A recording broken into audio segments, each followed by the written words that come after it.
Welcome back to the Silver Bullets podcast, everybody. I am Michael Citro. And I'm Chip Minnick. Chip, that is a very close word, your first name, to the word champ. And Ohio State Buckeyes are, for the third year in a row, outright Big Ten champions. The first time in school history that the Buckeyes have accomplished that feat. Well, I'll say this much. When maybe you forgot that I had mentioned this, maybe our listeners forgot that I mentioned this, but you asked me a question as the season was beginning, and you asked me what would make a successful season for Ohio State, and I said winning the Big Ten would be a successful season because, and I know we'll talk about it because it's one of the things that you want to address, the whole college football playoff committee, the uncertainty of how that all works and how everything resolved itself. But congratulations to Ryan Day on a tremendous first season as Ohio State's head coach, winning the Big Ten. As you said, for the first time in school history, Ohio State is the Big Ten champion for 3 consecutive years. Yeah, we can talk a little bit about the college football playoff and all of that a little later in the show, but I think we can both agree is that there's never any controversy when it comes to Ohio State and the college football playoff. I don't know if we can all agree. I think the powers that be like to make it a little more difficult than they need to. But come on, yeah. Chip, agree with me. Okay, all right. All right, before we get into any of that, let's talk about the Ohio State Buckeyes and the Wisconsin Badgers, round 2. As you know, I am a big warrior when it comes to Ohio State football. This has been beaten into me for many years. And one of the things that always bothers me is having to play a team for the second time in the same season. It's you've already game planned, you've already come up with your best strategy for how you want to attack the defense, for how you want to, attack the other team's offense. All of that is something that's been built up over the course of the season. You've studied them, you've analyzed them, you know how to break down their weaknesses, and you put together your best game plan. Then you go out and you win the game, and that's all good. You win the game by 31 points. And now you have to play them again. And it's always easier for the team that lost to make changes. But when you're the team that won, you've already done all the things you set out to do. You don't know what those changes are going to be. So it always makes it more difficult the second time around, I think.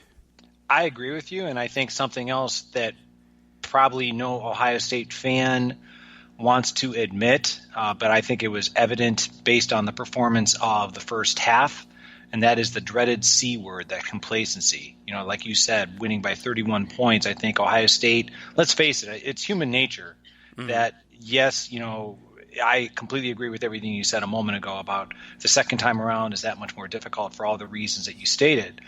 But I would also add in the fact that, okay, after you beat somebody as substantially as Ohio State did at the end of October by 31 points, how is there not a sense of, yeah, we got these guys, we know what they're going to do. And, and the next thing you know, you're looking up at 21-7 and wondering what in God's name happened.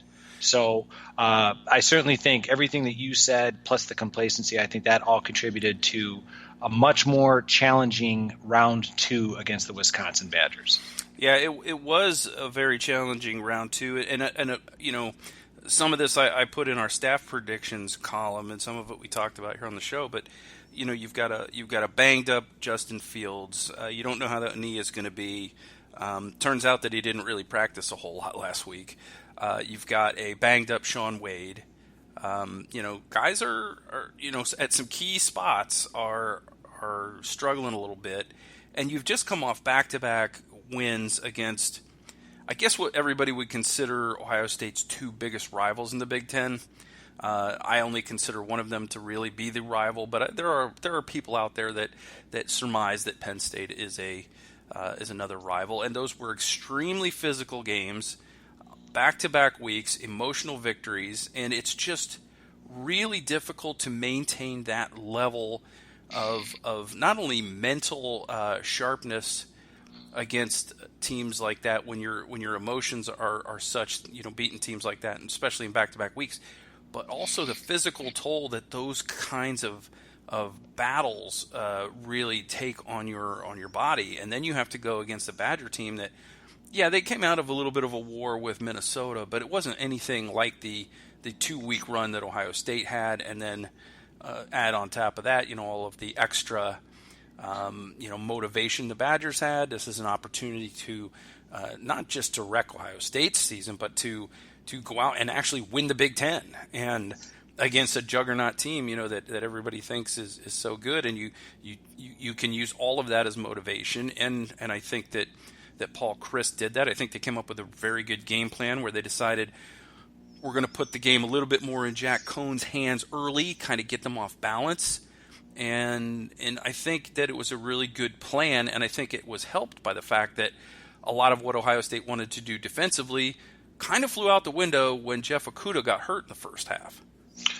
I completely agree with everything. I think the injury factor was more substantial than Ryan Day has let on. You addressed the Justin Fields. It was obvious that the sprained MCL, the knee brace, was hampering not only his mobility, but I'm not trying to take Mike Yurcich's job as the quarterback coach, but some of the passes that were sailing, I'm just playing amateur coach from the advantage of my living room, that perhaps his stride and follow through, that in terms of planting on that left knee, wasn't nearly what we've come to expect from the previous game. So yeah, I think the injuries certainly played a substantial factor, but give credit to Ryan Day and the coaches and the players especially for coming up with a answer to what had confounded them in the first half. They came back and really took charge in the second half to win the Big Ten championship. Mm-hmm. So 34-21, Ohio State fell behind in the first half, a very aggravating first half. I kind of expected that it would be close and that Ohio State wouldn't be able to pull away really until the second half, deep into the second half. But they weren't even actually able to take the lead until the second half in this game. And it was a little surprising in some respects, but there were some sacks that I think that don't happen if Justin Fields is healthy and that kind of thing. But 34-21, you had predicted 42-21, so you had Ohio State score correct. I went with 35-24, so I think overall, from a total point standpoint, I was a little closer. And the funny thing was, when we did our staff predictions, I didn't do them from home, so I didn't have my prediction in front of me of what I did on the show, on the podcast here. So I was trying to go by memory, and I actually predicted the score correctly in our staff predictions. There you go. There you go. I mean, let's face it. I can only offer this up to our audience and as well as you. Is my rationale for the 42-21 prediction was more along the lines of, I think it's going to be kind of, all right, I think Wisconsin is going to be better. It's indoors. As you said a few moments ago, that they're going to do some things differently. They're, all the things that we talked about. Mm-hmm. And I just figured what was going to happen is, as time went by with the game, that Ohio State was going to pull away, thus the 42-21. I never, ever anticipated the 21 that Wisconsin eventually wound up scoring was going to be everything in the first half, and then Ohio State was going to be looking at a deficit. So, and I also agree with what you said. I think that you were certainly closer on the score, the 35-24. So credit to you, especially if you were doing it from memory when we did the staff predictions for the website. Yeah, I was trying to remember. I would love to say, I thought about it a little more. I thought it might be a little lower scoring, and this is the score I came up with, and it just happened to hit it. But the truth is, I was trying to remember what I said on the podcast, and I was a little bit off. I was just a little bit off, and I was off just enough to be correct. So let's get into a little bit. The Badgers won the toss and decided to take the ball, which is a little bit surprising because most teams do defer to try to get those back-to-back possessions if they can at the end of the first half and beginning of the second half. But then you knew, they're going to come out a little swagger. They've got some scripted plays. They're going to try some things. And they came down the field pretty quickly and had a big play on the first play of the game. It was not unexpected, but Taylor breaking a 44-yard run was a little bit unexpected. I completely agree with you. I had said in my 3 things to watch from the Wisconsin Badgers for the website, who's going to get the very difficult task of covering Quintez Cephas, because as you said, he, very first play right off the bat, 27 yards. I certainly did not anticipate Jonathan Taylor breaking free for a 44-yard touchdown run, not even a full 2 minutes into the game. Yeah, and a lot of Quintez Cephas's yardage. He had 7 catches, 122 yards.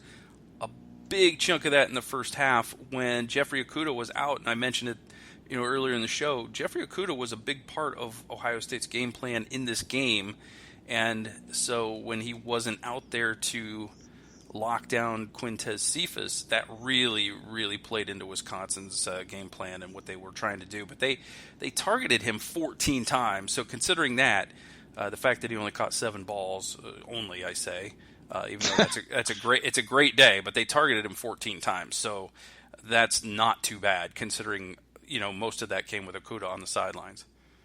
I agree with you. I think Jeffrey Okudah, for the last 2 weeks, let's just face it, I know we're talking about the Big Ten championship game with this podcast, but the previous week we saw what it looked like when Ohio State was without Shaun Wade for the first part or a substantial part of this game.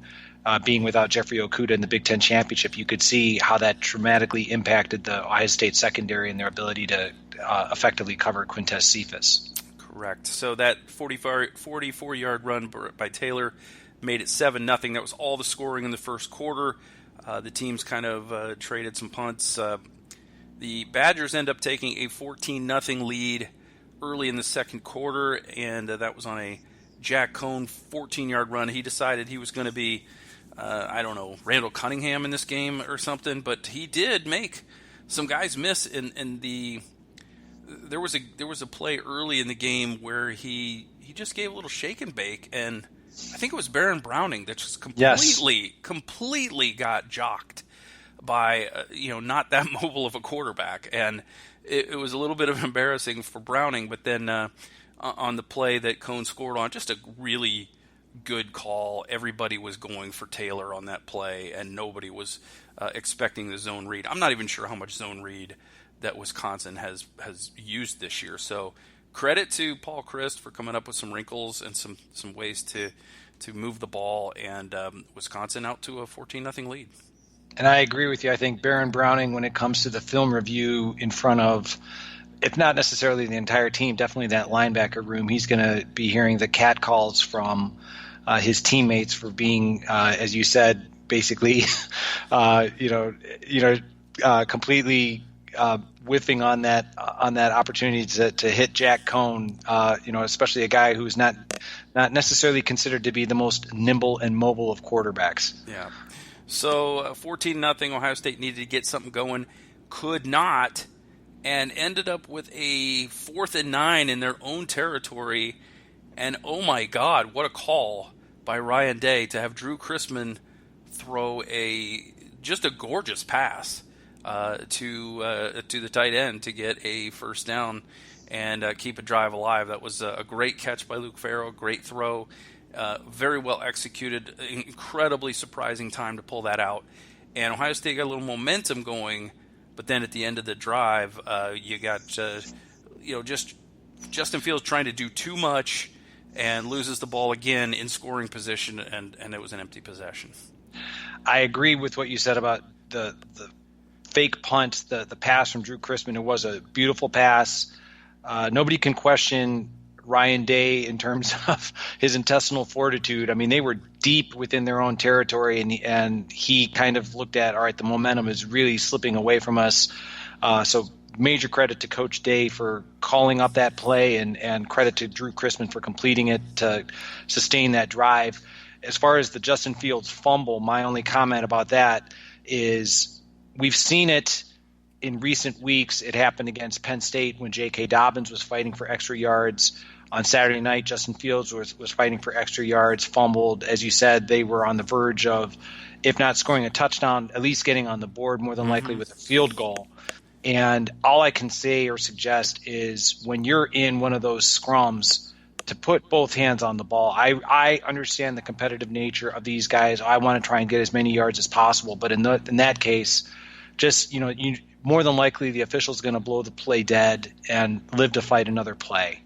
Yeah, I mean, he had 2 or 3 guys on him, probably 7 more to go through to get to the end zone in about 7 or 8 yards, I think. So he wasn't going to get there. At that point, just protect yourself, protect the ball, get your 3 points, and say, look, it's been a crap start to this game, but we have some momentum now. And that really, you could tell the energy on the team was different after the fake punt, but then it didn't quite revert all the way back to the start of the game after that fumble, but it did take a big step backward. Completely agree. I think it just kind of all of a sudden it's like we finally have something going, and it just kind of here we go again, kind of negative. I don't want to say energy, but that negative thought process. I agree with you. So the Buckeyes need to get something going before the end of the half. They went to the ground a little bit more. J.K. Dobbins was able to, crank out 6 and 7 yard runs left and right, and he ended up capping a 10-play, 71-yard drive that took 236 with a 2-yard touchdown run. He likes to go aerial now, J.K. He likes to go up and dunk on the opponent, and he made it 14-7 at that point. Just 42 seconds left to go in the half. Absolutely nothing can happen bad after that. Why are you saying that? Because you know full well that our audience has seen this movie. You know full. Yeah, well, here's the thing: is you're playing the Badgers. You've just cut. They've had every break in the book. They have a 1-score lead, and you're kicking the ball back to them. And Paul Chryst says, "All right, well, let's take our 14-7 lead to the locker room." Hands the ball off to his tailback, and Ohio State lets him have a 45-yard run. Yeah, and it's inexplicable. It really was a killer because at that point they're happy to just run the ball and maybe even punt it back to you, and maybe Ohio State even can rally and score, get in field goal range and cut into that lead even more. But instead, you get the 45-yard run, then they throw the deep pass to the goal line, and they get the pass interference, which I thought was rather soft, and he caught the ball anyway, but. Then they get the quarterback sneak and makes it at 32 seconds. They go 4 plays, 75 yards, and regain a 2-score lead going into the half. A lot of momentum, 21-7. Big time momentum, and that's where when we talk about the overall strategy, the mere fact that Ohio State was getting the ball to begin the second half, I think that was so important because.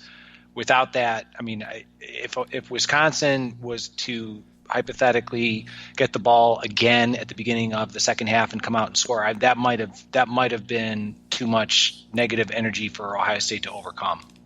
Yeah, and I mean, like I said, Paul Chryst just handed the ball off. If he's happy to take that 14-7 lead into the half, Ohio State comes out to score in the second half, and you're boom right out of the gate, you're level, and.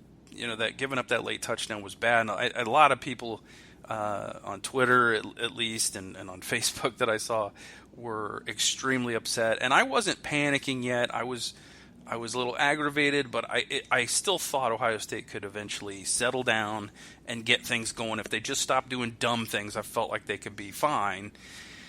I felt like the defense wouldn't tackle poorly all night. I felt like they'd fix some things in the secondary. Jeffrey Okudah came out. It was a good sign that he had his helmet to start the second half. And I just felt like if they just stop doing dumb things, they'll be fine. And they came out, and right out of the gate in the second half, 5 plays, 75 yards, 1 minute, 39 seconds. Jeremy Ruckert catches a 16-yard pass from Fields with just an incredible one-handed grab. Again, one of those ones that sailed a little bit on Fields. And Ruckert makes a great catch, and it really fired the team up. Jeremy Ruckert, when he was recruited a couple years ago, Urban Meyer I'm not going to get the exact verbiage correct, but Urban Meyer, I believe, said that in his estimation that Jeremy Ruckert was the best tight end that he had ever recruited. And to give credit where credit is due to young Mr. Ruckert, that kind of fingertip play eventually, I realize he has at least another year in an Ohio State uniform because he's only a sophomore. And it remains to be seen, how next year goes and all that. But I'm willing to go out on a very, very short limb and say that I believe when the time comes for the NFL draft and Jeremy Ruckert's name is called, that play is going to be on that NFL draft loop that you see of prospects when they're being selected by a team during that process. So a little bit of momentum coming out of the locker room, 21-14. The Buckeyes get a stop, a quick 3-and-out, and Wisconsin absolutely self-destructs on a punt, and Ohio State set up 1st and 10 at the Wisconsin 16, and you're like, all right, here we go. And no, we didn't go. The drive went nowhere, and Ohio State had to kick a field goal. And right there was an opportunity, Chip, for Wisconsin to have grabbed back that momentum, because to give up the ball on your own 16 and only give up 3 in that situation, huge win there for the Badgers.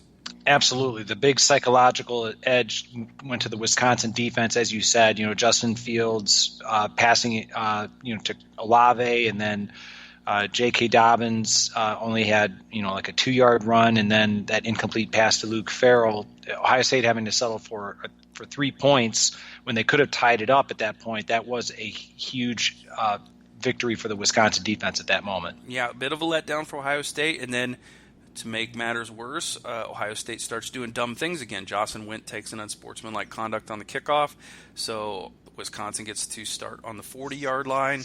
Then Wisconsin starts to move the ball a little bit, and they're helped by an unsportsmanlike conduct penalty on Damon Arnett, which was downy soft, but you still are inviting that call whenever you push somebody, no matter if it's a light push or not. And they decided to throw the flag there, and it helped Wisconsin get into field goal range. And then the Buckeyes stiffened up a little bit, and the Badgers missed a 48-yard field goal. Again, that could have erased the 3 they had just given up and really restored some momentum for the Badgers. But that miss, I think, was what enabled, ultimately, Ohio State, still down 4 at this point, to take a deep breath, regroup, and go on and win the game. I agree. I think that's where, at that moment, the momentum, the pendulum, if you will, that's when it started to swing decisively in Ohio State's favor at that point with the Wisconsin. Yeah, I think... as you said a moment ago... Go ahead. No, go ahead. Go ahead. I think you just... Your the Skype call kind of stuck for a minute there, and I started to interrupt you because I didn't know you were still talking. Okay. But yeah, it was at that point then that Ohio State put together a scoring drive to take the lead, and this was an opportunity for that the Badgers had wasted with that missed field goal, and Ohio State went down the field. It didn't start great. Justin Fields took a sack on 1st down. Then he started to use a guy named KJ Hill, Chip, who in the course of this game became just the school's all-time leading pass catcher. Congratulations to KJ Hill on that accomplishment. Not during this game, obviously. I'm not sure if you remember this, but when KJ Hill was a true freshman in 2015, there was a ESPN special all about like the Ohio State football team during the preseason, and they were showing, because that was when Cardale Jones and JT Barrett were battling for the quarterback job and all that kind of stuff. Anyway, KJ Hill, at one point the workouts were that difficult where they had a segment of him throwing up because it was that physically grueling. Yeah. So I mentioned to my wife, I said, from where this young man started to now he is the all-time reception leader in the history of Ohio State football, it's quite a remarkable transformation. Yeah, one of the big plays he had in this game came on that ensuing drive after the field goal miss, as he was able to get a first down catch, and he got WWE style suplexed on the play. And I don't know about you, Chip, but I thought a 15-yard flag was totally in order there. I wouldn't have been surprised. I'm not saying that it was in order, but if he had landed on his neck, absolutely. I mean, like that, definitely that suplex type takedown certainly could have caused substantial injury. So I think, yeah, it certainly could have been warranted if it had been done in a manner that could have injured KJ Hill, certainly. Third downs were huge in the second half for Ohio State. On the opening drive of the second half, a 3rd and 7 turned into a scramble drill where Justin Fields hit a Chris Olave for 50 yards on that first drive. And then on this drive, again, that was the big 3rd and 7 where he hit KJ Hill for 10 yards. Wild Goose picked up KJ Hill up over his head and slammed him to the turf. Like I said, it looked like a wrestling move, and you almost never see that happen without a flag flying. And I mean, it's a kind of play that can end not only his season but his career. I agree. I completely agree. So then it was Dobbins' time. 7 more yards, then 17, then another yard. Austin Mack, they passed to Austin Mack, who drew a pass interference call, and then a KJ Hill touchdown pass, 16 yards, and it makes it 24-21. The Buckeyes finally on top. I know a lot of people were a little bit angry at no call for Garrett Wilson moving at the snap, but when you take the suplex into account, these things cancel each other out. Yeah, I guess I'll let you make that argument to a Wisconsin fan who felt completely slighted and aggravated. But yeah, I can follow your logic, if not necessarily. Like I said, I think Ohio State, let's just count their lucky stars that they got away with one. How's that? Yeah, I mean, they like I said, they got away with one. Wisconsin got away with one. It all evened out, and you can sit there and be mad about one. Like, depending on what side you're on, you're going to be mad about one, but feel pretty fortunate you got away with the other one. I understand. So I think we're both in the same boat. I think we can all agree that referees in college, and even in the NFL, don't always do a stellar job. No, they do not. And anybody who watched the Kansas City Chiefs New England Patriots game on Sunday, they saw a clinic on bad officiating. Oh, yes, absolutely. So 24-21 was the score at that point. And then to end the third quarter, Ohio State forced another 3 and out. So Garrett Wilson catches the ball at the OSU 35, and the Buckeyes are back on offense, and now with an opportunity to add to a 3-point lead. And, they did. The Buckeyes went right down the field. Not right down the field, I shouldn't say.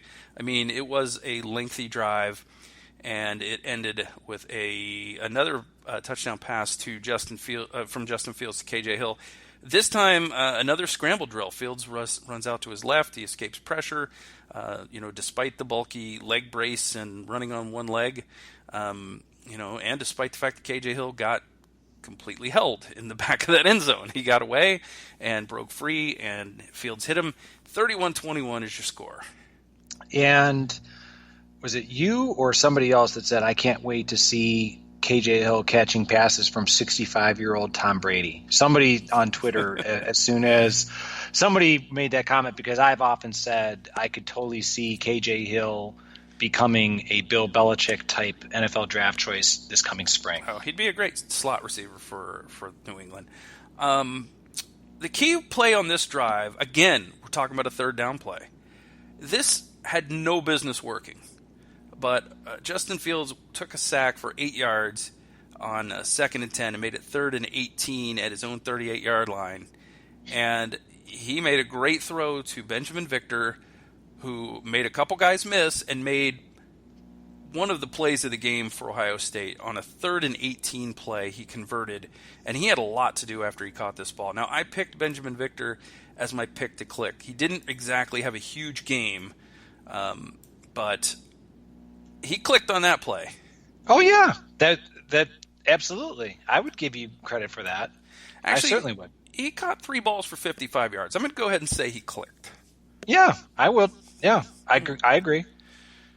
So that certainly helped the Buckeyes make it 31-21. Again, the Buckeye defense comes out, gets a 3 and out. I mean, the Buckeye defense in the second half was having none of it. I mean, Taylor couldn't run. He had a 3-yard loss on this particular drive.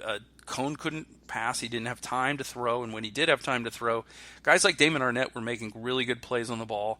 And then the Buckeyes got the ball back, drove down to the Wisconsin 7 and stalled and kicked another field goal, made it 34-21.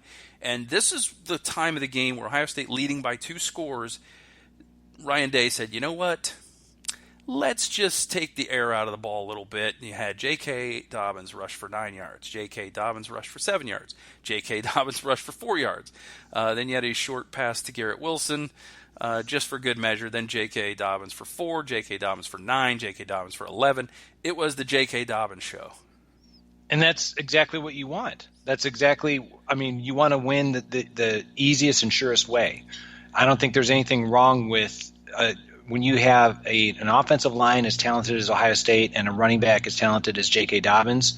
You know, slow and steady wins the race. I'm sure you've heard that expression. I know our listeners have. So I think Ohio State, yeah, like you said, just burning the clock. Wisconsin's not designed or built to be they are nowhere close to being like a quick strike air raid type team. So why not just deprive them of as much time with the ball as you possibly can? Who cares if it's scintillating or sexy? I want to just win the game. Yeah, it was a soul-crushing drive. It was 12 plays, 62 yards, 5 minutes, 57 seconds. Should have been a touchdown. They got a little cute at the end zone. They'd been giving the ball to J.K. left and right, and it was working. And so they decided, just for good measure, we'll try to throw a pass to Jeremy Ruckert. Fields sailed the pass a little bit. He was wide open. It should have been an easy touchdown. And then Thayer Munford took a false start. And then another incomplete pass to the tight end. And then they had to kick the field goal. So 34-21 at that point. And that was pretty much it. It was just a couple of punts back and forth. Wisconsin put together a little bit of a drive at the end of the game. And then Josh Proctor murdered him. He was just absolutely murdered. The reason I'm kind of stammering on this is, and I'm asking, I'm not accusing, but did you think that was close to targeting? It was really hard to tell from the camera angle what hit what. What you really saw was Proctor looking like he'd been shot out of a gun, and you saw him make the contact, and you heard the sound above the crowd noise, and everybody, you could hear the audible "ooh," in the stadium. And so from that you would go, oh, that's got to be targeting. And your mind's going, that's got to be targeting. But I couldn't tell if he led with his helmet or any of that stuff. I haven't heard anything in terms of the league coming out and saying, we feel like that was targeting and he's going to have to miss the first half of the next game or whatever. It seems to be a non-issue, but we'll see if anything comes of it. I haven't seen a good replay of it that shows me that it's clear-cut targeting, but Chip, you and I have both discussed this, and nobody knows what targeting is. That's true. Yeah, I'm not accusing. It certainly just seemed, man, that was a shot. I mean, somewhere the late great Jack Tatum was nodding in approval at that. I agree with what you said about how it certainly looked like Josh Proctor was shot out of a cannon, but that was a thunderclap on the field of the RCA Dome on Saturday night against Jack Cohn. And kudos to Jack Cohn for not having his spine disintegrate on that hit. Among other things, yes. He did a good job getting up after that one. You got to tip your hat. That was the end of the game, the very final play. The Buckeyes go on to the 34-21 victory. It was yet again a win by more than 10 points, and the Buckeyes did that all season long. We have not seen a season like this. I know a lot of people complained about this game, and they were throughout the game, but the Buckeyes won again by more than 10. And I mean, you're 13-0, and no one's played you within 10 points. Yeah, I can already tell where this is going to. But I'll let you vent on that when we get to that. But yeah, I mean, it was an impressive come from behind win. As we said at the onset, third year in a row, Big Ten champions, and hats off to Coach Day and the coaches and players for making it all happen.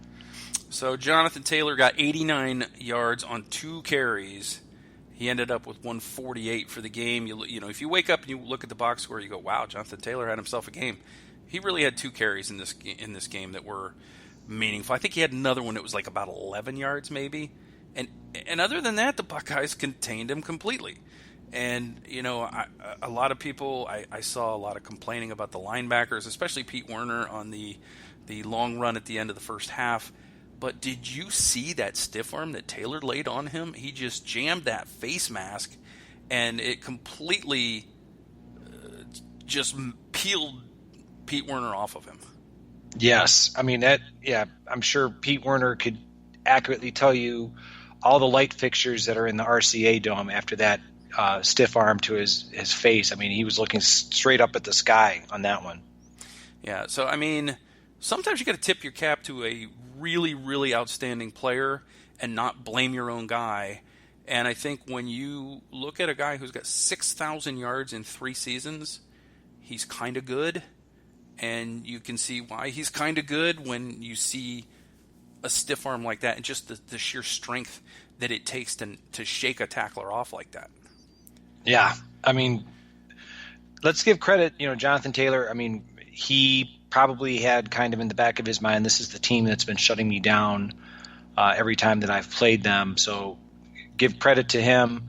But also, like you said a moment ago, I think the Ohio State defense, they really did their job in the second half, making Jonathan Taylor a non-factor. Yeah, so Taylor, again, 148 and a touchdown on 20 carries. J.K. Dobbins went for 172 on 33 carries. A very respectable 5.2-yard average. The passing game, well, Justin Fields was 19 of 31, no interceptions, 299 yards, 3 touchdowns. So if that's a bad game for Justin Fields, we'll take it. Yes, certainly. Jack Cohn, 17 of 33. As good as he started the game, just barely above 50%. Didn't throw a pick, so kudos to him. 232 yards and sacked twice. And that was a lot of people said, "Where's Chase Young?" But you've seen the pictures on Twitter of the triple teams, not double teams, triple teams he was getting. What you really need to ask is, where was Jayshon Cornell? Where was Devon Hamilton? Where was Zach Harrison? Where was Tyreek Smith? Where were those guys when Chase Young was getting triple teamed? Well, in fairness, I will say this much, that Zach Harrison in the game, he did have on that, we talked about it a few moments ago, on the drive that wound up being a missed Wisconsin field goal. He did have a sack of Jack Cohn, and Jayshon Cornell also contributed a sack. Devon Hamilton was credited with half of one. A tackle for loss. So you're right. I think, Chase Young, he's certainly a marked man, but you're absolutely correct. I think the other players on the defensive line, that's when they have to take the opportunity to step up and make big plays. Fortunately, Zach Harrison and Jayshon Cornell did that, just not as much as we probably would have preferred. Mm-hmm. And incidentally, if you're a "where was Chase Young" guy, 6 tackles, that's second on the team. 1.5 tackles for loss, 7 yards of loss, 2 pass breakups, 2 quarterback hurries. For anybody else, that's a great game. Mm-hmm. And for Chase Young, it's like, well, why didn't he get 16 sacks in this game? But we think of him as the Predator or Superman or whatever, but he is actually a human being, and blocking him with 3 large human beings tends to mostly work. Yes, I think that's a good strategy, put it that way. So I will say that Chase Young, who was my pick to click on defense, clicked, and so did yours, because yours was Malik Harrison, who also had 6 tackles and had 1 pass breakup. So I would say that he also clicked. I agree with you. All right. Sounds like my cat's getting a little antsy. I have a blind cat with high blood pressure, and she's not doing so good. And sometimes she gets a little antsy. But she feels comfortable here in my man cave, so I let her be in here because she's normally quiet, but you may hear her from time to time. Not a problem. All right, so just to put a cap on the stats, we talked about the passers and the rushers. Let's get to the receivers. Big day for KJ Hill, 7 catches, 83 yards, 2 touchdowns. Chris Olave, 5 catches for 94 yards. Did not reach the Olave garden. No, no, he did not. And Ben Victor, 3 for 55, including the stellar conversion on 3rd and 18. Garrett Wilson, 2 for 17, and a couple, individuals. Austin Mack, 1, Luke Farrell, 1. Again, a key 4th down conversion for Luke Farrell, and Jeremy Ruckert with a touchdown on one of the prettiest catches you'll see. Quintez Cephas, 7 catches, 122, no touchdowns. Danny Davis, 3 for 38, and then it was just like a couple here, a couple there. You really kind of thought that Wisconsin would try to tight end Ohio State to death, but they really didn't. No, Jake Ferguson, I think, only had a couple catches and was pretty much a non-factor in the passing game. 2 for 33 with a long of 24. So, yeah, not too much of a factor in the game. And, I criticized Drew Chrisman for weeks and weeks, and he kicked his first one into the end zone again in this game. But his second, and only had 2 punts in this game, his second punt downed it on a fair catch inside the 20. There you go. Like I said, we got to get Drew Chrisman back to his peak efficiency. Put it that way. Maybe that pass got him back in the groove. Maybe, absolutely, that might have been something. Because every punt since that pass has been down inside the 20. Good point. All right. The Wisconsin punter didn't have quite as good a day with the snap that he dropped, and then there was another snap that rolled back to him that Wisconsin was fortunate on. Yes, he was able to field that and get the punt away, because that could have really been a catastrophe for the Badgers. That would have been a shame. Like you said, I mean, Ohio State came up on the winning side of the ledger, so all is well. Yep. So we talked about Malik Harrison, Chase Young. Damon Arnett led the team with 7 tackles, all solos, and 2 pass breakups. Quite a game from Damon Arnett. Yeah, we just got to keep the yapping to a minimum, because as evidenced by what happened on Saturday night, the officials are not really too tolerant of too much extracurricular activity. Borland and Werner were the next 2, 6 tackles for Borland, 5 for Werner, 4 for Jeff Okuda, basically in half a game. Jordan Fuller didn't have his best game, but he ended up with 4. Zach Harrison with 4, including a sack. Jayshon Cornell a sack. The line didn't have its best game, but I think when you consider the fact of who they've played the last 3 weeks and the size of the offensive lines that they've played the last 3 weeks, and the fact that they hadn't played a full game really all year until these last 3 games, to even hold up for those 3 games, I think is amazing, especially the way they finished in those games. Yes, I think we started off talking about the injury factor. I think it's the next couple of weeks rehabbing and recuperating prior to the Fiesta Bowl are going to be paramount on Ryan Day's to-do list, if you will.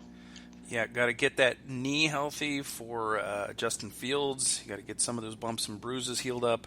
Like I said, I tweeted out on Saturday night, congrats to the Badgers. They were physical. The ringer that this Ohio State team has been through the last 3 weeks, everybody deserves a week in the hot tub.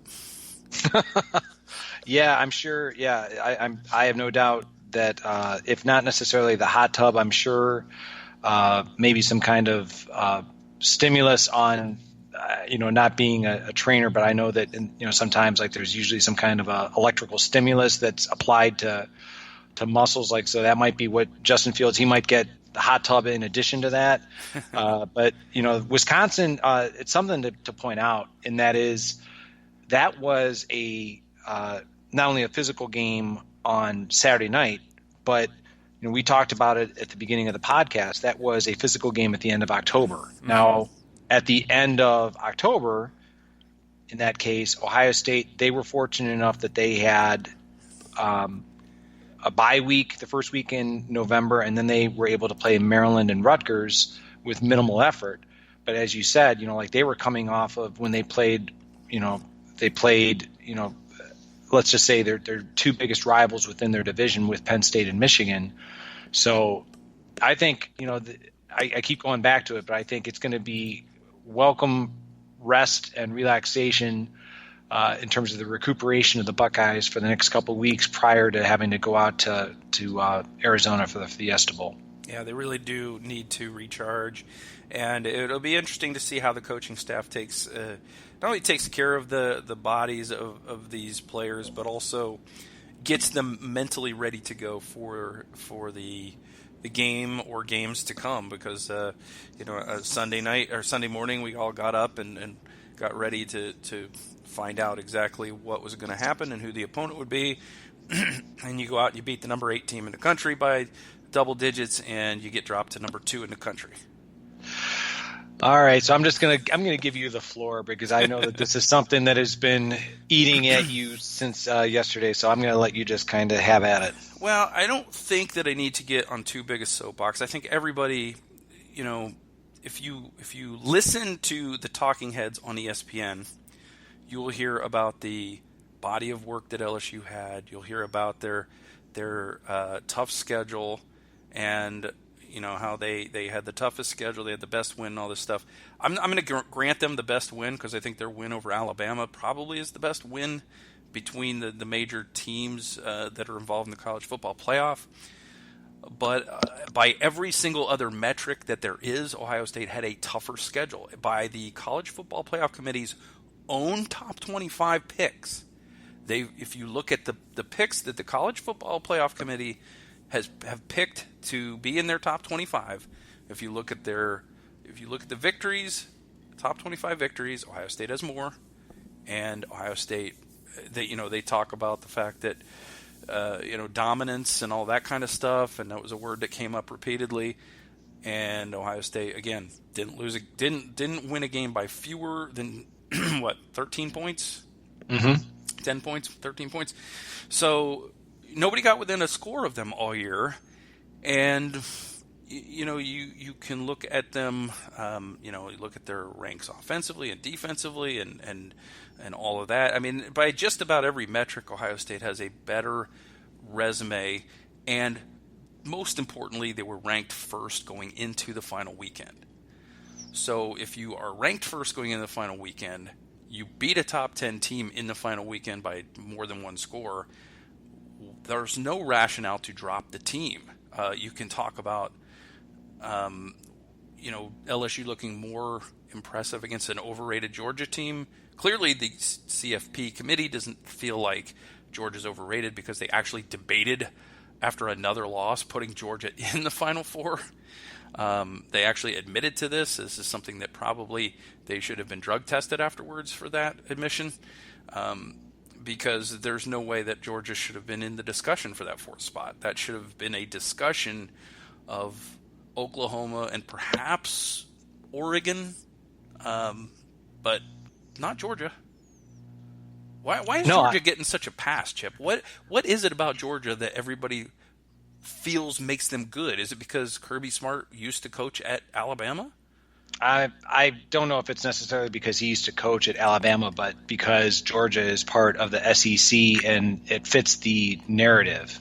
For all of the conspiracy theorists out there who believe that ESPN has it in for Ohio State, I have to grudgingly admit that, after the rankings came out and as you said a moment ago, that Georgia was actually in discussion for that 4th spot after getting crushed by LSU.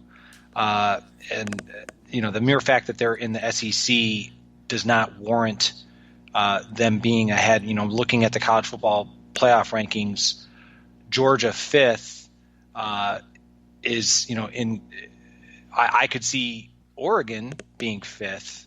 Mm-hmm. I could make the valid argument for Wisconsin or Baylor being higher than Georgia. I think Alabama's a better team than Georgia. I would agree with that. But I would also make the argument I think Penn State's a better team than Alabama. So it's just one of these things where, for all of the, when it comes to ESPN and Ohio State fans crying foul, saying that ESPN has it in for Ohio State in the Big Ten, the final ranking certainly did not seem to quiet the conspiracy theorists at all. I mean, something that Urban Meyer has said all season, not just has nothing to do with Ohio State, even though indirectly Ohio State was, kind of the victim of this, is that Urban Meyer was always saying on the Fox shows that I was able to witness about the lack of specified criteria in terms of how these rankings are coming out. Like when Urban Meyer, one of the things that gets his blood boiling is when somebody says, well, they passed the look test or something like that. Yeah. And it's okay, well, what does that mean? And I just think I'm just speaking from, you know full well that I'm a lifelong Ohioan. I genuinely have no idea how it is down in Florida, but when it comes to Ohio high school football, it's based on computer. I mean, purely and completely based on computer rankings. So there are teams sometimes that have better, that might be maybe like no losses, one loss, and they are ranked below another team, based on strength of schedule, that is based on computer polls and things like that. And that's how the high school playoff rankings are done.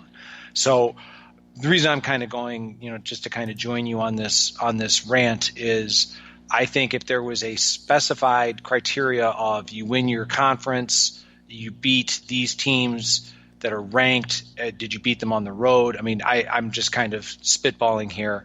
I think that way going into the final weekend, you would have a much better understanding as to what has to happen and what, in comparison to other teams. I think the fact that the big, and Joel Klatt has been saying this for the longest time, even before the rankings came out, is don't fault the SEC for playing 8 conference games when you see how it continually rewards them. Why should they ever change?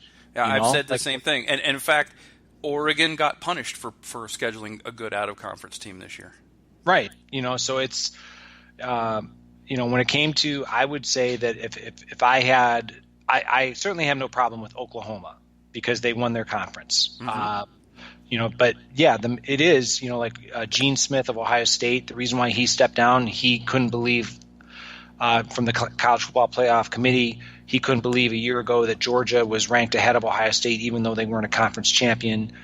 I think there's that certainly warrants the criticism that is being leveled at the College Football Playoff Committee. I think Oregon definitely should be ranked ahead of Georgia. I would put, as I said, Oregon, Baylor, and Wisconsin all ahead of Georgia, simply based on not only the fact that Oregon is the Pac-12 champion, Baylor went into overtime, and Wisconsin played Ohio State much closer and tougher than Georgia, even came close to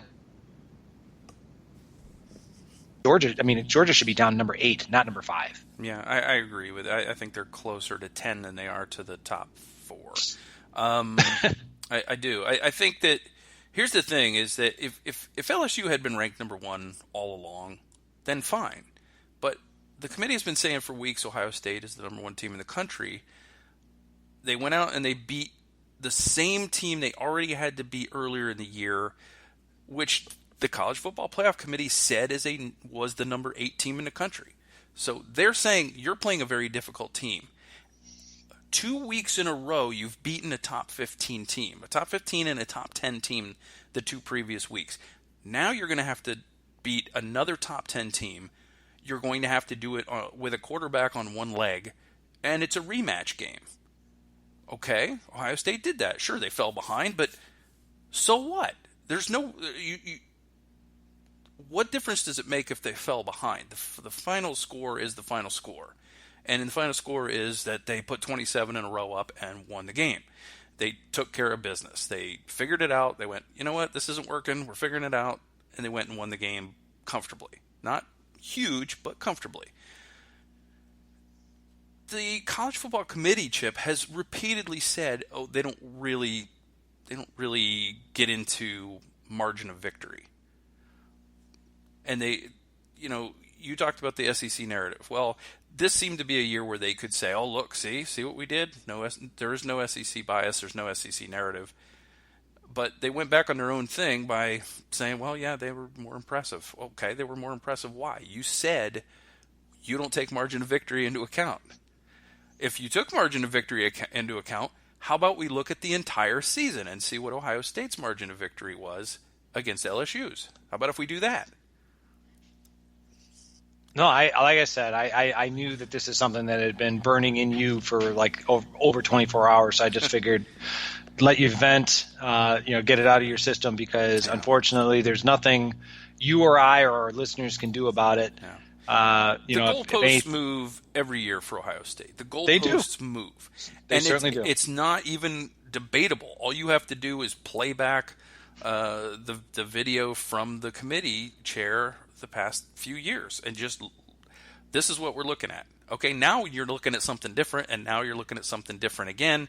You keep moving the goalposts. There's no way to win. It doesn't make it look any better when the national championship game is on ESPN. ESPN, Chip, as you may know, is the owner of the SEC network and the ACC network.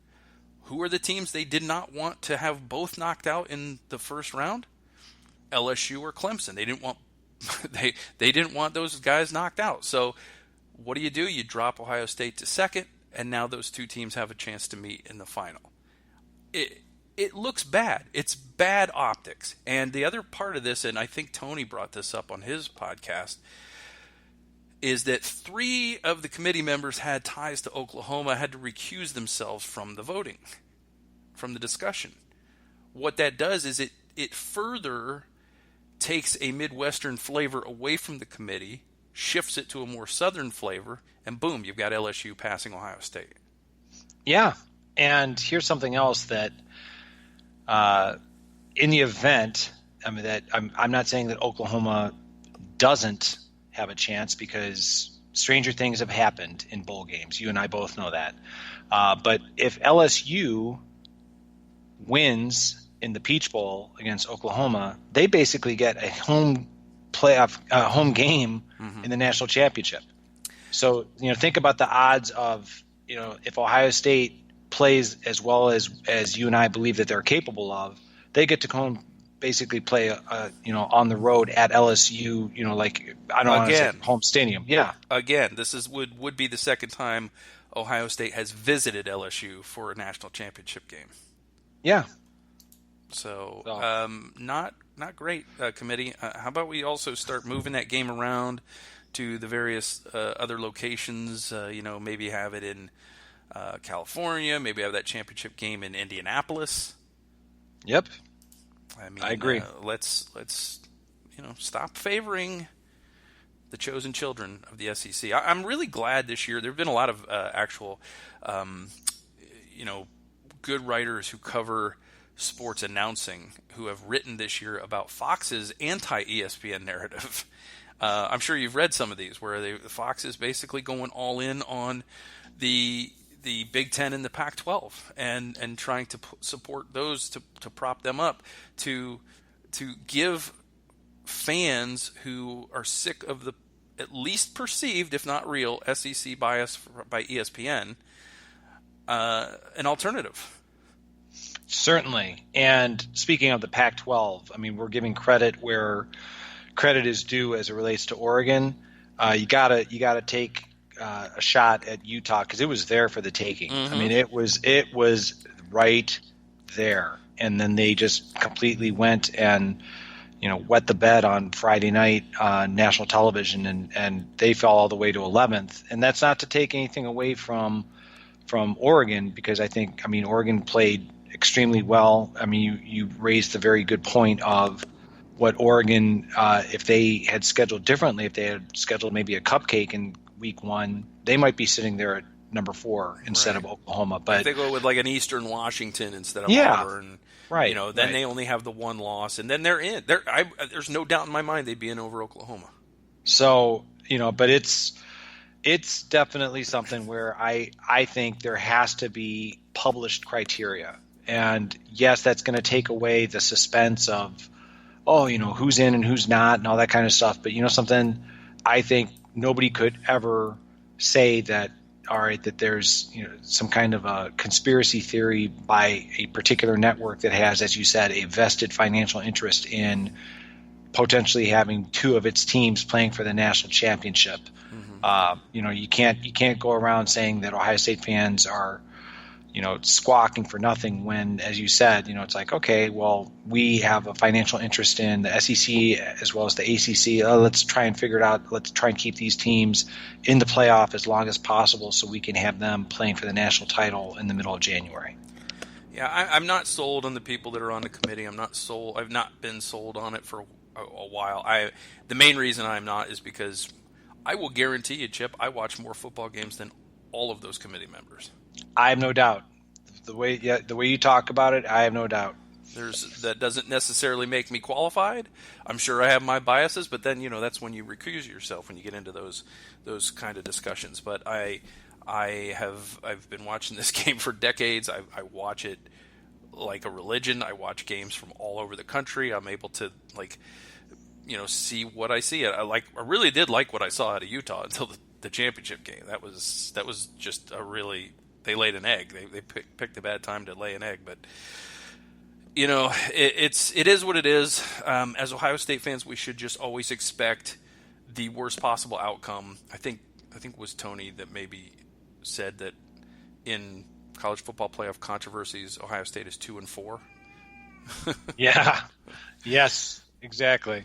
So it is what it is. But the Buckeyes are in, and now they really do have an opportunity to. If they can get the revenge on Clemson because they have never beaten Clemson in 3 tries, if they can go out and take care of Clemson and maybe potentially beat LSU in a championship game, I think you would have to put this Ohio State team in the discussion for greatest team of all time. They would have had to have beaten 5 straight top 15 teams to win the title. I agree with you. I just think we've got a few weeks to get people healthy, and then we can start scrutinizing that matchup in greater detail. All right. So we will, of course, you and I will talk more about the matchup with the Clemson Tigers, who incidentally, by the way, they were third. It was LSU, Ohio State, Clemson, and Oklahoma. So LSU and Oklahoma will play in the Peach Bowl. I kind of think Oklahoma might come in with a little bit of chip on their shoulders, considering the fact that everybody in the world has written them off and by the way, Oklahoma's in the Final Four. They've got a good quarterback, a very good offensive line, a decent defense, and a lot of people forget this. They've got a quarterback that's won the national championship before. Oh, yeah. I think this is going to be tremendously entertaining no matter who wins. I think this is going to be with LSU and Oklahoma. Neither of them are defensive stalwarts, so it should be very entertaining in the lead up to the Fiesta Bowl on December 28th. Mm-hmm. If anybody figures out how to slow down Joe Burrow, LSU could be in a lot of trouble. That's really what you got to do. And obviously they have a good running game as well, but I think if you shut down Joe Burrow, you've got a real good chance to beat LSU. No one's been able to do it yet, though, so kudos to them. The Buckeyes will take on Clemson in Arizona, and that's at the Fiesta Bowl, and that will be on December 28th. So between now and December 28th, you and I will break down that game in a little more detail later. In the meantime, Chip, let's move on to our next topic of conversation, which is that the Buckeyes now are the 5th school in history to have 2 finalists for the Heisman Trophy. That's since 1982 when they started to invite the finalists to New York City. Previously, Oklahoma has had 2 finalists in 2004 and 2016, Miami in 2002, Penn State in 94, and this year Ohio State with Justin Fields and Chase Young. So that's a huge accomplishment. But my question to you, Chip, is this: How snubbed was J.K. Dobbins, and who should he blame for this? He was very well snubbed. I think when the final voting is released, I think he's going to wind up being 5th. That's just a personal opinion. And Who he should blame for it? I guess the media's obsession with quarterbacks. I'm grateful that Chase Young was able to break through, as a defensive player to get a well-deserved trip to New York City.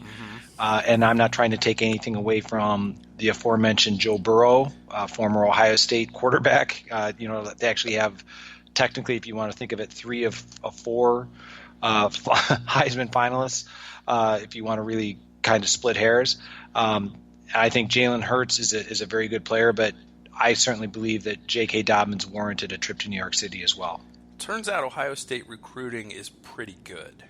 Yeah, not too shabby. 3 of the 4 finalists did sign and suit up at various times for Ohio State. And I think that it's pretty obvious to me how this is going to go. This is going to go, and you tell me whether you agree or disagree. I think Burrow wins it. A distant second is Fields, slightly ahead of Young, then Hurts.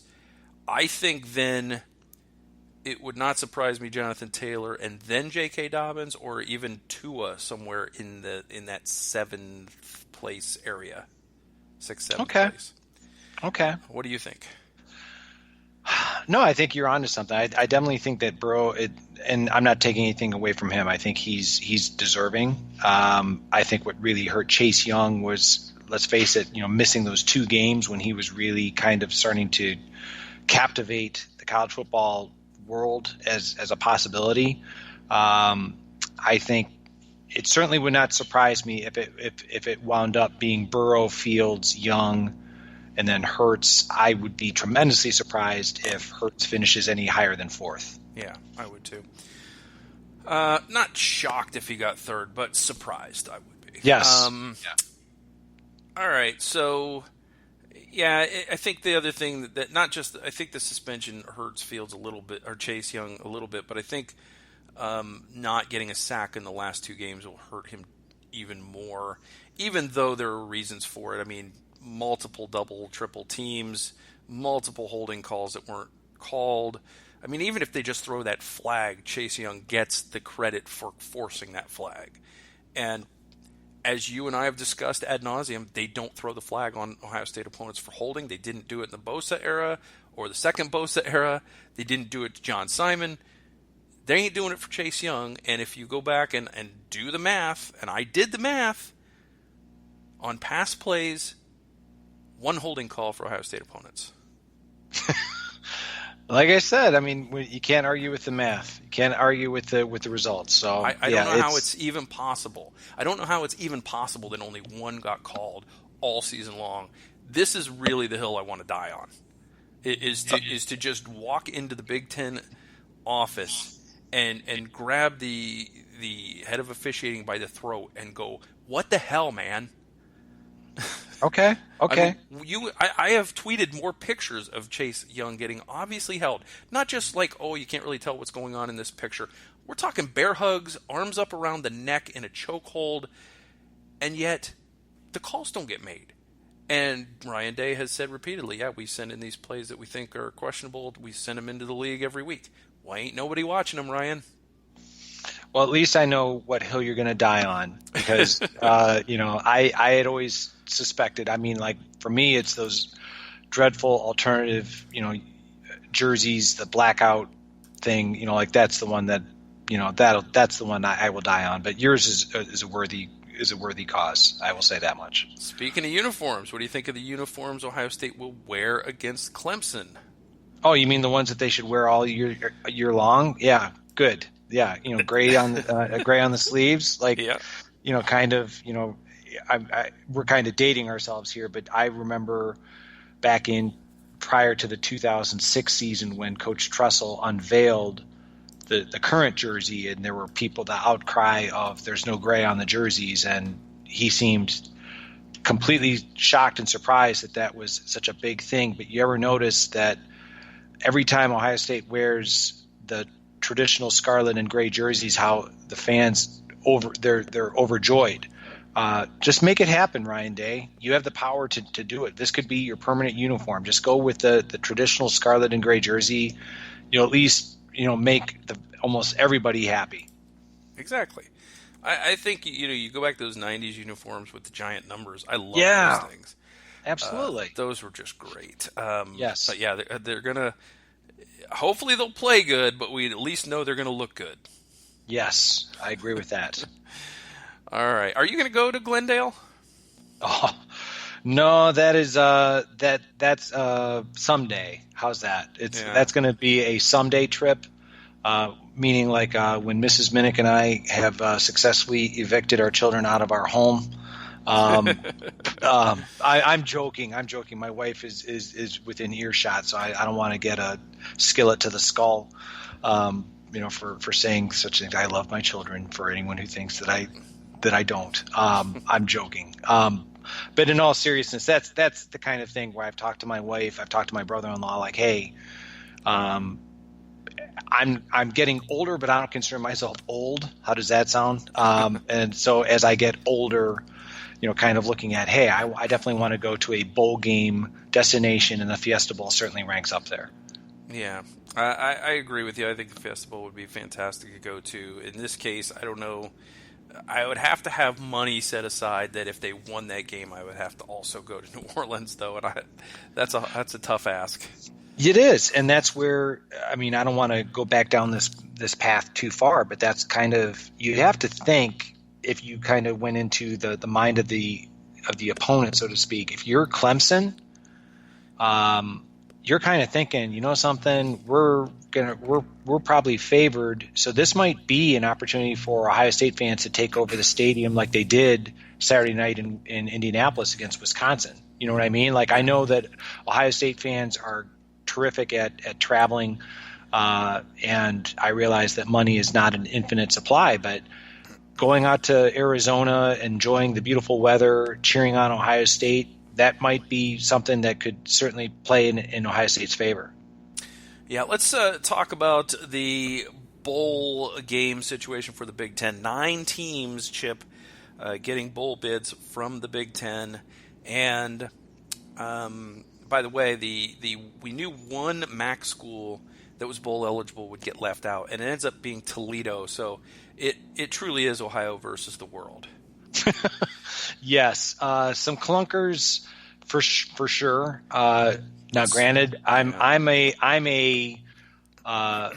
one of these people that I look at them, and at face value, I just think, oh man, these look terrible. And then that little voice inside my head says, something, this is what you're begging for in the middle of March when it's cold and gray and you really don't care about college basketball, and you're begging like, oh, I would love to see the Pinstripe Bowl right now on Big Ten's Greatest Games or whatever on Big Ten Network. So let's go through them. All right, so let's start with the Red Box Bowl. I don't know what the Red Box Bowl is, but it's apparently in Santa Clara, California, where they have a really horrible, horrible turf field. A field that routinely steals people's knees and ligaments. Illinois is going to go there to play California, so good job getting a road game, Illini.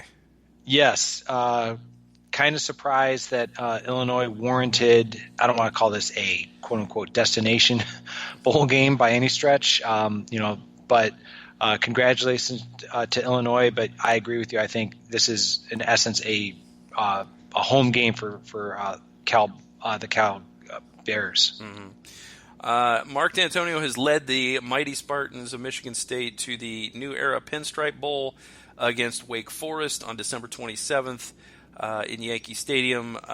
If we can get everyone agreed to not go to that game, will they cancel it? Probably not, because I realize we're talking about the Big Ten opponents right now. I may be mistaken. I don't want to go too far off on this one, but I think there might be another bowl game that's going to be starting maybe in the next year or so at Fenway. Like the idea of playing in these traditional baseball stadiums. Last year, if you recall, Wisconsin bludgeoned the Miami Hurricanes, which kind of wasn't a surprise at all. I would be surprised if Michigan State is successful against Wake Forest. I think even though this is going to be a cold weather game, I just think Wake Forest is probably a little bit better than Michigan State in this one. All right, just up the road from me in Jacksonville, it will be the Tax Slayer Gator Bowl, Tennessee against Indiana. Okay, now we're getting a little bit better. I give credit to Tennessee because the way that their season started out, it looked very, very unlikely that they were going to be bowl eligible at all.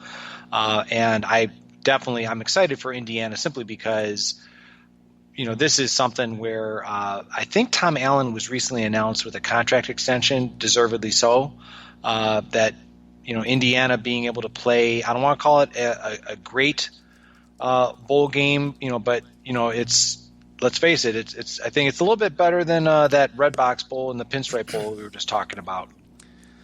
Yeah, in your opinion. That's true. All right. Then the next up is the one we'll talk about, San Diego County Credit Union Holiday Bowl, and that's on December 27th. That's Iowa. By the way, that Tax Slayer Gator Bowl, January 2nd, Chip. Yes, I saw that. Not even New Year's Day. It's the 2nd. Yeah, that's the thing that's unfortunate nowadays is that I'm not complaining. I know it's going to sound like I am, but I'm not complaining. It's just that the schedule of everything has been completely thrown out of whack in terms of like when you and I, when we were growing up, all the bowl games were on January 1st, and that was pretty much it. And now they're scattered all over the place. Now, granted, in some ways that's actually a better thing. I just feel that when you're talking about January 2nd after when you see the traditional January 1st bowl games, this is kind of a letdown, but I'm sure I will somehow find the strength and courage to watch it on ESPN on Thursday, January 2nd. But we were talking about the Holiday Bowl. The Holiday Bowl. Now, Iowa against USC, a very intriguing matchup. I agree. I think I like that term, intriguing, because Iowa is not.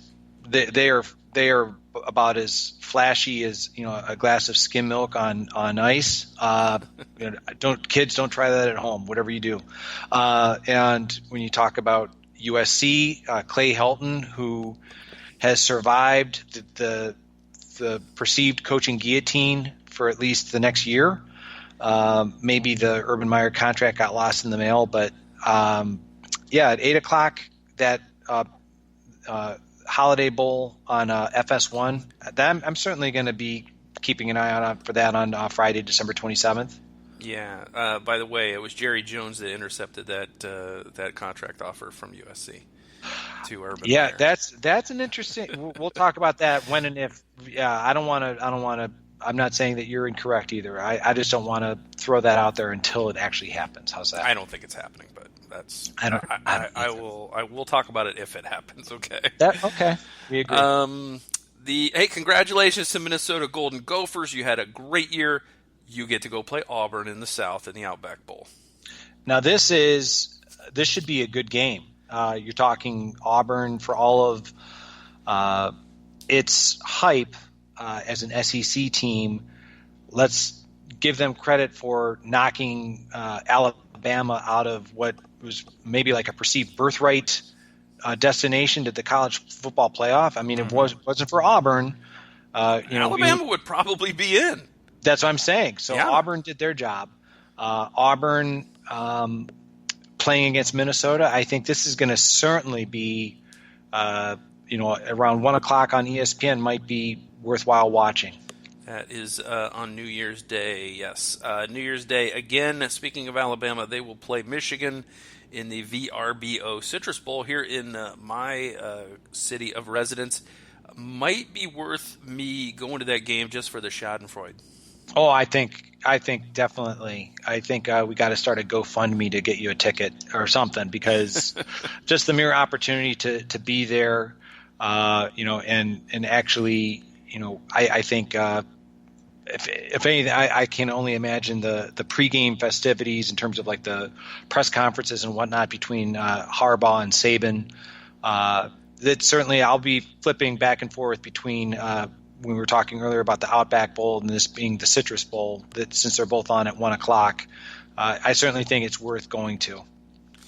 All right. Yeah, I mean it'll be good because if Michigan loses, I get to be happy about that, and if Alabama loses, I get to be happy about that. So it's really a no-lose situation for me.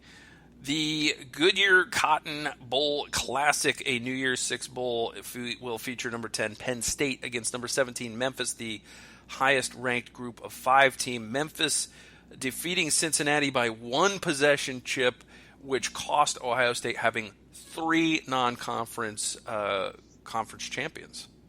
Yes, I was watching that game as it concluded. First of all, congratulations to Luke Fickell for a tremendous year. He has nothing to be ashamed of.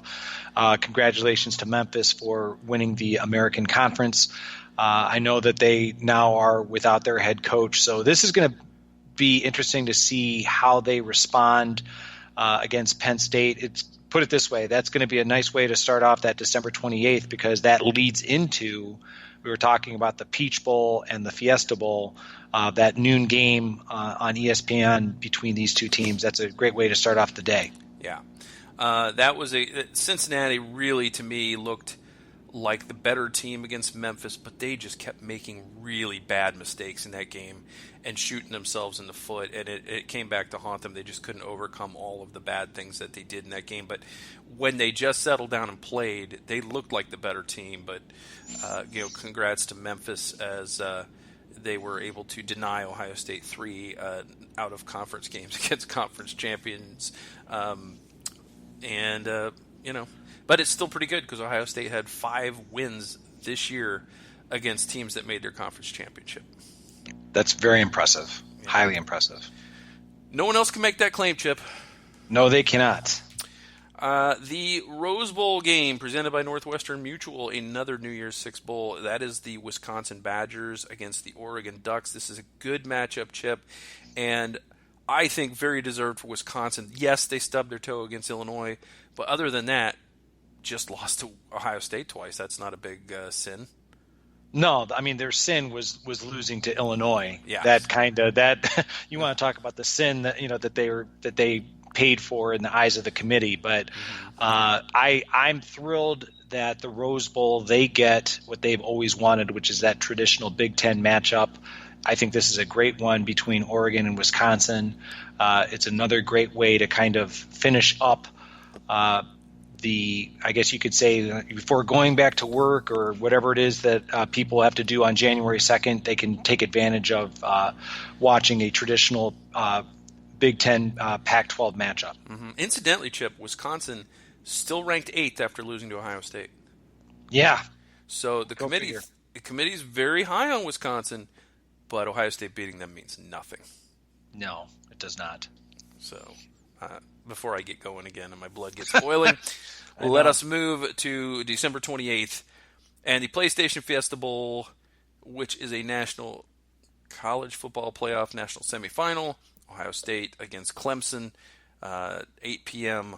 on that network. Yeah, that 4-letter word. Yeah, I mean, we'll talk about that ad nauseum as it gets closer and closer. My unsolicited advice to Ryan Day and the coaches, because I believe this week is going to be focused on recruiting as well as it should be, because we're getting closer and closer to the early signing period, but I think they're kind of laying the groundwork for 2021 already, is get everyone healthy. I don't care if that means hot tub, if that means training table. Hyperbaric chamber, maybe? Yes, exactly. Anything you got to do. Mr. Miyagi clapping and rubbing his hands together, whatever it Certainly. Takes. Hey, don't knock it until you try it. I look at it, hey, whatever it takes to make sure that that sprained MCL and Justin Fields' left knee is feeling better by kickoff of the Fiesta Bowl on December 28th at 8 p.m. Eastern Standard Time. So be it. The only thing I will ask of the coaches as well as the players is, as much as I love them, ixnay on the In-N-Out burger excursions when you're out in Arizona, because we have seen some disastrous results. Great burger, but kind of slows you down. Troy Smith, I think, would agree. Just eat one for celebration. Yeah, celebration, yes. pre-celebration. Yeah, exactly.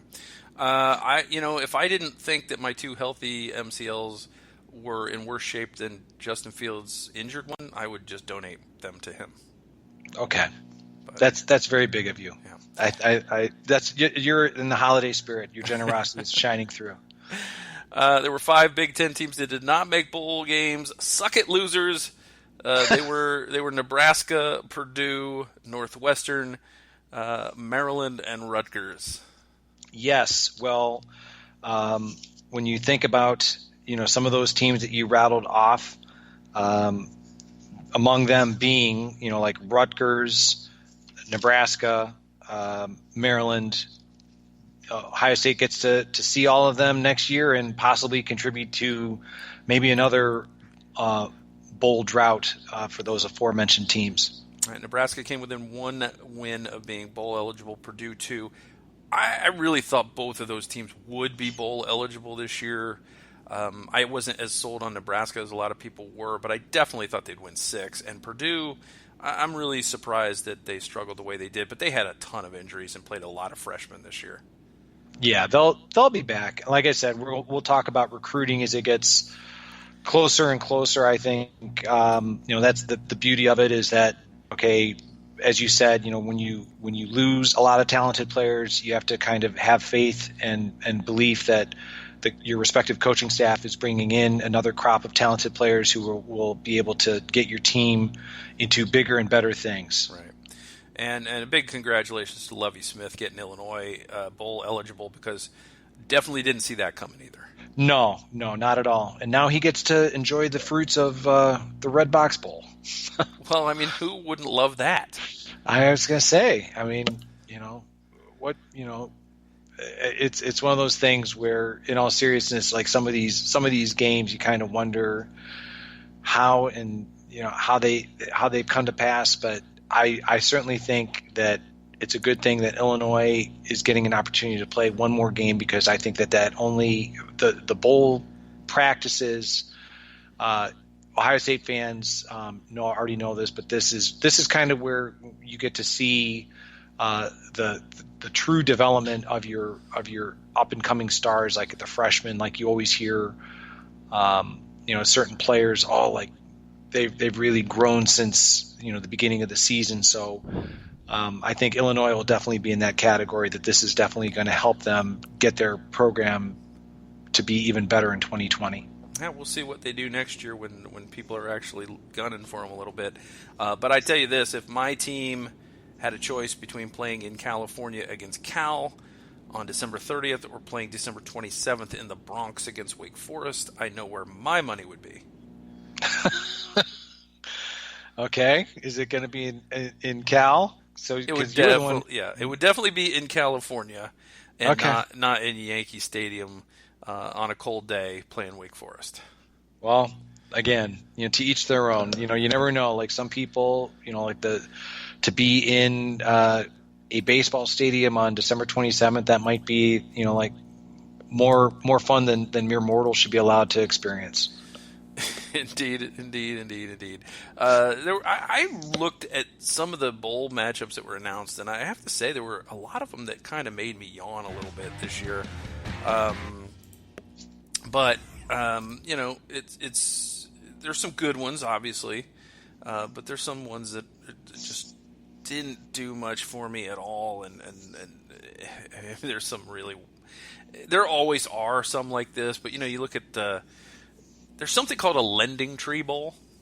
Yes. And that's in Mobile, Alabama, and that's where Ohio State's opponent, Miami of Ohio, is going. They'll play Louisiana. There's the Armed Forces Bowl in Fort Worth. That's Tulane against Southern Miss. Not terribly excited about that. The Idaho Potato Bowl is Nevada against Ohio University Bobcats, which is going to confuse a lot of Michigan fans when they turn that game on expecting to see the Buckeyes. And let's see. We talked about Cincinnati. We talked about what a good season Luke Fickell had. Here's your reward, Luke. You get to play Boston College in the Birmingham Bowl. Yeah, that's the unfortunate thing about being in the American Conference is, you're just kind of shuffled off to I mean, like last year, Cincinnati, they played, I believe it was Virginia Tech in the Military Bowl. You know what I mean? Like they are the victims of an unfortunate, situation, conference affiliation where they really can't, unless they won the conference, kind of, as you said, like they had it within their grasp to possibly be playing in the Cotton Bowl. So, getting back to what you said though about the I believe, the Lending Tree Bowl, that also, you're talking, all right, that is Monday, January 6th. You're going to have to be you're going to have to be like a pretty diehard stalwart, to be saying like, oh, I can't wait for that one. I might drive to that one. Maybe you can. Yeah. But, like getting back to something you said a moment ago about Luke Fickell he is well positioned. Let's face it. Unfortunate bowl games or not. Yeah. He is well positioned to be on the lips of, like the next hot coaching hire going into 2020, for like a major program because of what he has done. Let's talk about that. The guy who beat him is going to Florida State. That's right. Well, that I certainly think that when it comes to Luke Fickell, it's just my personal observation of the man, being a lifelong Midwesterner. I think he looks for a program that is similar in style and approach and feel that like, what he grew up in Ohio. He played for Ohio State. He started his coaching career at Akron before he was an assistant at Ohio State. Now he's at Cincinnati. I really think it's going to be a Big Ten program that will be able to lure him from Cincinnati. But it also would not surprise me if he stayed there another few years and was content doing so, because it seems as though he and his wife and children are very happy being in Cincinnati. Yeah. So what else should we talk about? The Florida Atlantic, of course, won their conference championship game, and will play. When you get to win your conference and you're at FAU, you get to stay home for your bowl game. Boca Raton Bowl. Yeah, they now they're without their coach. And Lane Kiffin is off to Ole Miss. Yeah, so Florida Atlantic, I think. It's unfortunate that they don't get to travel somewhere, but I think there's also something to be said about, the comforts of home. Mm-hmm. And, we'll see how they do on December 21st at 3:30 in the afternoon in the Boca Raton Bowl. Against SMU. Any of the other Should be bowls? Any other bowls stick out to you? Are you going to go to the Bahamas Bowl to see Charlotte and Buffalo on the 20th? Man, you're just really trying to hurt me, aren't you? With which bowl games, throwing these out that I can't go to. I would say, and you're going to probably scoff at this one, is it's not so much that I'm going to, build my schedule around it, but I'm kind of intrigued by it. It's one of the early games. Is the Las Vegas Bowl on December 21st. It's between Boise State and Washington. And yes. Washington. Chris Peterson just announced his resignation as head coach, and Jimmy Lake is now going to be taking over. But Boise State is always entertaining to me. Washington under Chris Peterson was pretty good. So that one is certainly, depending on if Mrs. Minnick and I are at a holiday party, and just kind of in the background, like if I can finagle somebody to turn on a television and put the volume on mute. I might be wanting to watch the Las Vegas Bowl. Yeah, I won't turn down college football. That's just the way it is. But speaking of teams that go to a bowl game but stay home, Hawaii is playing in the Hawaii Bowl against BYU. There is, I think, the UCF will go an hour to the west to play in Tampa in the Gasparilla Bowl against Marshall. I am intrigued by that Washington-Boise State game. I think that's going to be an interesting to watch. I also think that, where is it? Let me find it. The Alamo Bowl is Utah against Texas. That might be a fun game. It might be, but my money is on Utah coming out and putting it to Texas after the way that they were embarrassed. That's the term I'm gonna use, embarrassed by Oregon. But maybe the Fighting Tom Hermans will rally and do much better than they did down the stretch. Chip, I'm not making up the name of this bowl game when I tell you the Arizona State Sun Devils and Florida State Seminoles are playing in on December 31st at 2 p.m. in El Paso, Texas. They're playing in the Tony the Tiger Sun Bowl. I know you're not making it up, and you know something. I want to see what the trophy is. It better. I want to. I'm hoping that every player and participant in the Tony the Tiger Sun Bowl gets maybe a year's supply of Frosted Flakes. Or some kind of a trophy that is like golden frosted flakes. I don't know what, but I want to see. To me, this is this is a must. I don't want to say that it's a must see game, but it is like at 2:00 in the afternoon on New Year's Eve, so it might be on in the background. Whatever the trophy is for that game, I'm sure, Chip, that it is great. Oh man, jeez, oh man! Now we have to call it. Get the hook. Get the hook. I couldn't let that go. Oh, what would have become of me? I teed that up for you. Here, I would go see this game, but I don't think it's good mojo for me to go see another team play on the day that Ohio State is playing. Here in Orlando, Florida, the Camping World Bowl, Notre Dame is playing Iowa State. That's kind of intriguing. But I think the fact that it's only an hour before Penn State and Memphis kick off. That's why I'm just gonna, I'll probably have it on and then I'll flip over to Penn State Memphis. Yeah, A&M will play Oklahoma State Texas Bowl. I don't know any of these other things that you even want to talk about. Here's a bowl game: Miami, Florida against Louisiana Tech in the My How the Mighty Have Fallen Bowl. Oh wait, it's called the Independence Bowl. I'm sorry. Yeah. It used to be the Poulan Weed Eater Independence Bowl, if you remember that wonderful title. I think Miami. They came in with a lot of hype in the preseason. I mean, this is just kind of where their program, like you said, how far they have fallen. There's a long way to go before the Hurricanes get back into the elite discussion of college football. Mm-hmm. All right, Chip. Is there anything else you want to discuss before we get out of here? No, I'm good. I think we covered the gamut. We ran through everything as it related to the Big Ten championship, the college football playoff, and their lack of transparency. Big Ten bowl games. We rattled off some other bowl games that might really captivate, the true diehards among us of college football. Mm-hmm. So next thing we have to look forward to in a couple weeks is early signing period, and we can start talking and looking forward to talking about the Fiesta Bowl. All right. Well, one thing we didn't have this week, Chip, was any mailbag questions. If you want to get questions into Chip and myself and have us read them and answer them on the air, you can hit us up on Twitter with the hashtag SBP mailbag. If you don't want to remember those letters and you think I'm never going to remember SBP, well, Silver Bullets Podcast. It's just the first initial of Silver Bullets Podcast, followed by mailbag. Use that hashtag. You can tweet to us. I'm at Mike36Fan.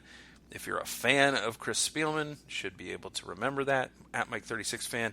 And Chip Minnick has the very unusual handle of at Chip Minnick. Correct. Last name spelled Minnich. So at Chip Minnick or at Mike36Fan, or both of us, with the hashtag SBP mailbag, and we will read your questions on the air. I'm sure you have plenty of questions about the upcoming game in Glendale, Arizona, so let us know what those questions are, and we will totally answer them. Of course, we want you to read our stuff. Chip, where can they read your stuff?